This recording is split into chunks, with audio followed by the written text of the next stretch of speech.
Let's just start with a number, 40%. According to a recent government assessment, that is the percentage of children in the US right now living with at least one chronic health condition. It's a statistic that, honestly, it sets the stage for a pretty critical conversation. And that's exactly what we're doing here today. We're going to break down the key findings of that government assessment, the Make Our Children Healthy Again report, or MAHA for short. We'll explore the data it presents and the arguments it makes. So let's get right into it. You know, the report really frames this as a national issue, and it points to some serious consequences for things like military readiness. A pretty staggering 77% of young Americans are actually ineligible to serve, and it's primarily due to medical or physical issues. Just being overweight disqualifies 11% of them right off the bat. So how does the report explain all this? Well, it starts by defining the generation it claims is at risk. Then it dives into 4 potential drivers, everything from our food to our phones. And finally, it offers a diagnosis of the entire system. Let's start at the beginning. Okay, so the first section of the report really lays out its central claim, and it's a bold one, that American children are, and I'm quoting here, the sickest generation in American history in terms of chronic disease. It then tries to back this up with some pretty startling long-term trends. The data it presents shows some really troubling trends across a bunch of different health categories. The report highlights a more than 270% increase in childhood obesity since the 1970s, and at the same time, teenage depression rates, they nearly doubled in just a single decade.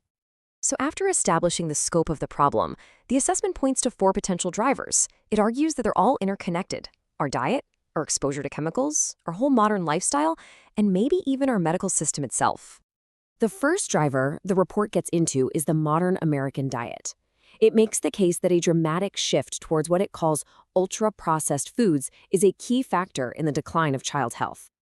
And the scale of that shift is, well, it's stark. The report finds that nearly 70% of an American child's daily calories now come from these ultra-processed foods. That is a profound change from just a few generations ago. So, what exactly are ultra-processed foods, or UPFs? Well, the report defines them as industrial formulations. Think of products with these long ingredient lists full of things you wouldn't typically find in your kitchen, all designed for a super long shelf life and to be incredibly tasty. And to put this into a global context, the report compares childhood obesity rates among other big developed nations. And you can see the rate in the US just stands out. It's more than double the average of its peers. All right, the second driver identified in the report shifts our focus from what we eat to what we're exposed to. It looks at the cumulative load of synthetic chemicals in our environment. In the air we breathe, the products we use, everything. Now here's the report's crucial point on this. Children are not just little adults. It argues that because their bodies and brains are developing so incredibly fast, their systems are far more sensitive to disruption from chemical exposures than an adult's body is. And these critical windows of development, they span from before birth all the way to the teenage years. The report says this vulnerability starts in the womb as chemicals cross the placental barrier, and it just continues through infancy, childhood, and adolescence, when all that rapid development creates more periods of heightened sensitivity. The third driver brings us right into the modern era, focusing on what the report calls the digital crisis. It explores the connections between a technology-driven, sedentary lifestyle and declines in both physical and mental health. 8 hours and 39 minutes. Get this. According to data in the assessment, that's the average amount of non-school screen time that teens between 13 and 18 get every single day. It's a figure that really underscores a fundamental change in what childhood even looks like now. The report then links this digital shift to some really concerning psychosocial trends. It connects increased social media use to rising rates of sadness and loneliness. For instance, teens who use social media for over 3 hours a day face double the risk for anxiety and depression. The fourth and final driver the report details is what it calls over-medicalization. This section digs into the trend of over-prescribing medications and potentially overusing medical interventions for children. And the figures it presents on prescription trends are, frankly, wild. The report cites a 250% increase in stimulant prescriptions in just 1 decade, and a 1,400% rise in teen antidepressant use over a 27-year period. It also flags that about a third of all antibiotic prescriptions for kids might not even be necessary. To illustrate its point about different medical approaches, the assessment includes this comparison of childhood vaccine schedules.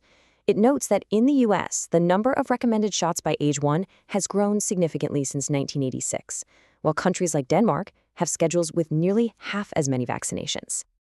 So, after outlining these 4 big drivers, the report tries to tie them all together. Its final section presents a systemic diagnosis, arguing that corporate influence on research, regulation, and policy is a common thread that runs through everything.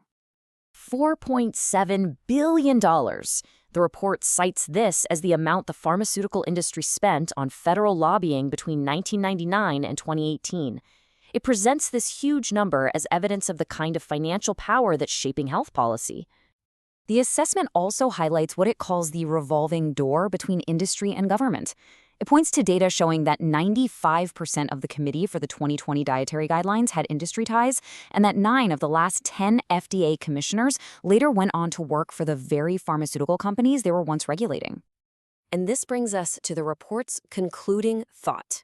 It lays out this fundamental tension. It argues that the very systems we've developed for modern convenience and progress might be inadvertently harming our children's health. So the central question it leaves us with is a profound one.